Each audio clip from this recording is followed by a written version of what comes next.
So, you don't like the house you just bought? Don't worry about it. Feel free to walk away. That's right.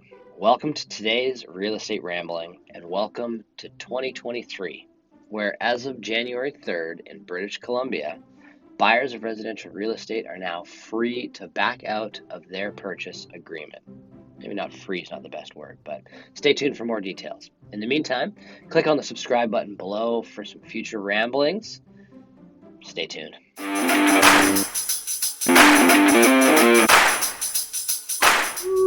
We got some big changes this year in 2023 in the BC real estate world. My name is Dane Kingsbury of McDonald Realty in Victoria, and today I'm going to run you through one of these big changes, the new Home Buyer Rescission Period, aka the HBRP, aka the cooling off period, which is now in force for residential real estate transactions in the province.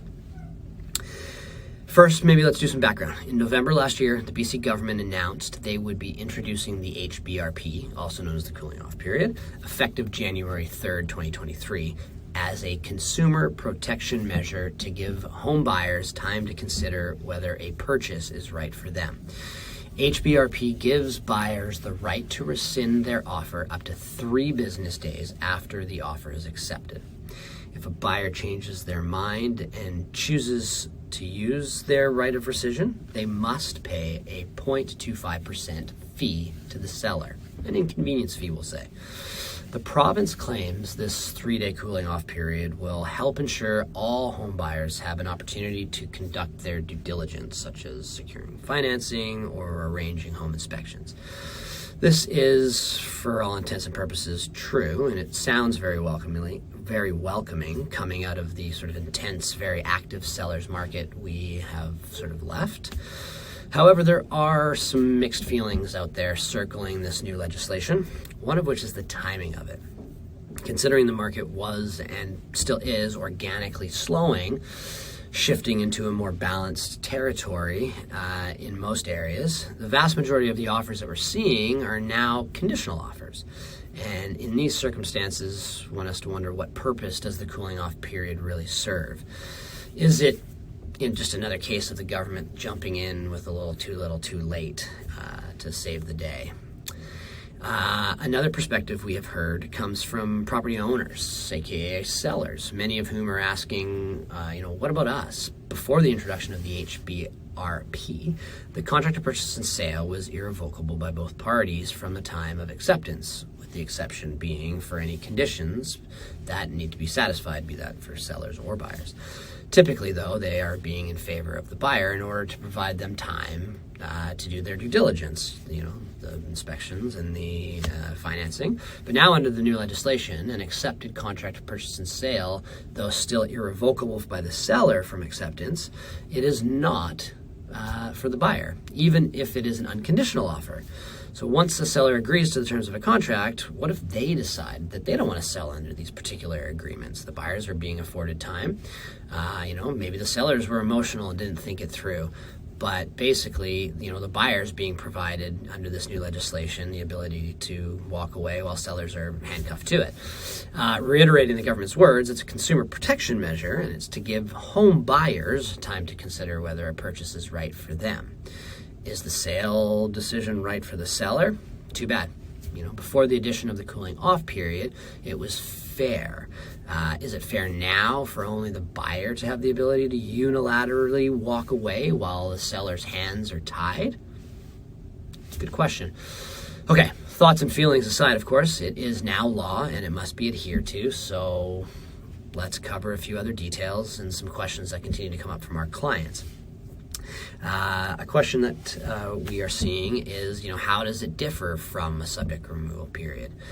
And it is really entirely different and is completely aside from conditions.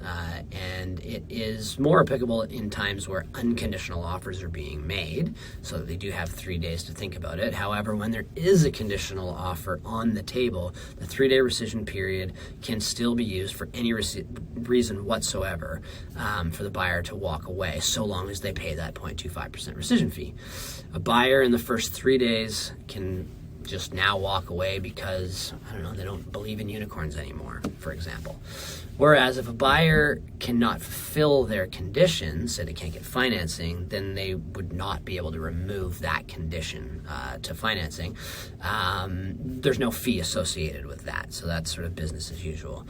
A buyer with a condition can still collapse the deal if they can't fulfill the condition, even if it is during that 3-day rescission period, so long as they're using their condition and not claiming to be using the rescission period. So essentially, like I said, it is business as usual, but if the buyer does want to walk away in the first 3 business days, they can do so now for any or no reason whatsoever, so long as they are willing, or so long as they understand that they do have to pay the fee to the seller for the inconvenience.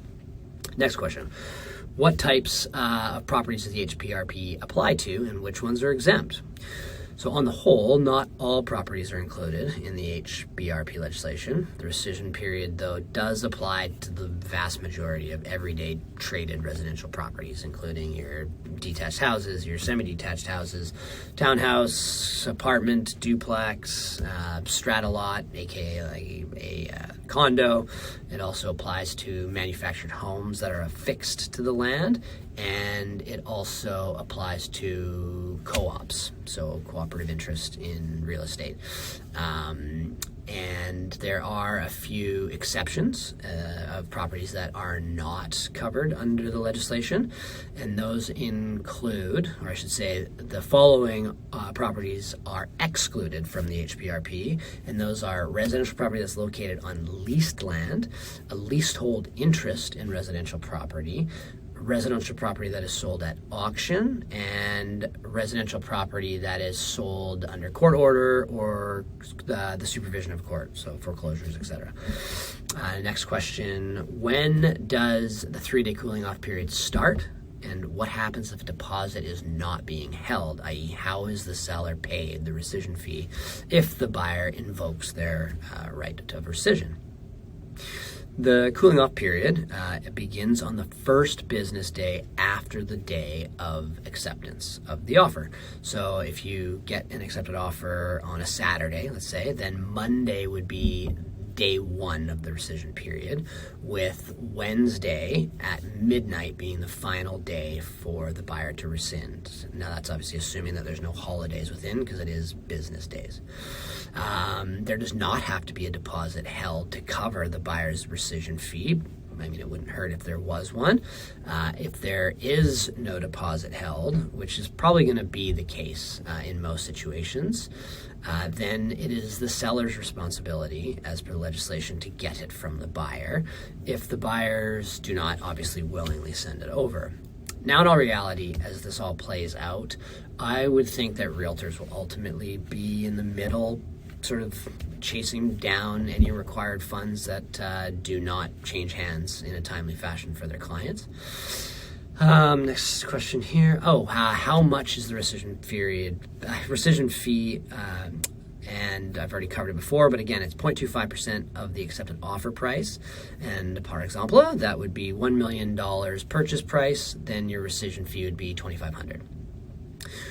Why is the rescission period relevant in this market? Well, I'm not sure that it is, but if there are unconditional offers made in this market, then arguably it does become relevant if you support the value of there actually being this rescission period.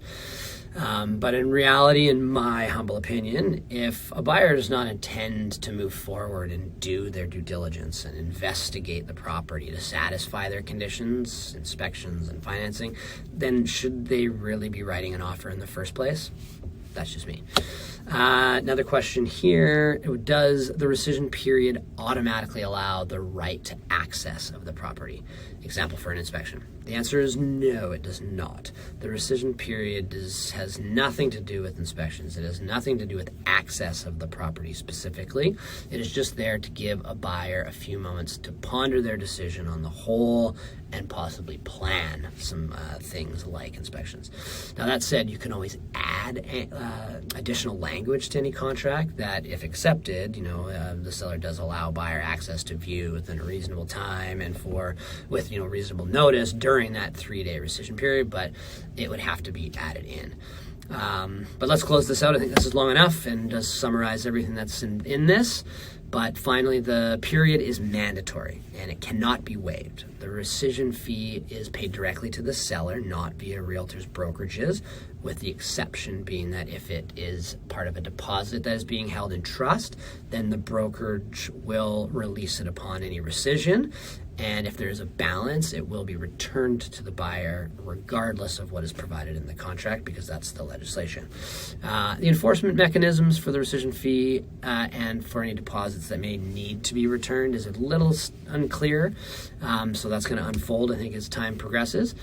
But another key point is that it is a realtor's responsibility to make sure that they are disclosing to both their sellers and their buyers in advance of any offers being made what this HBRP is.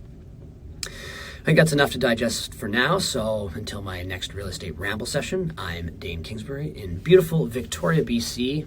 Virtual high five, and make it a great day.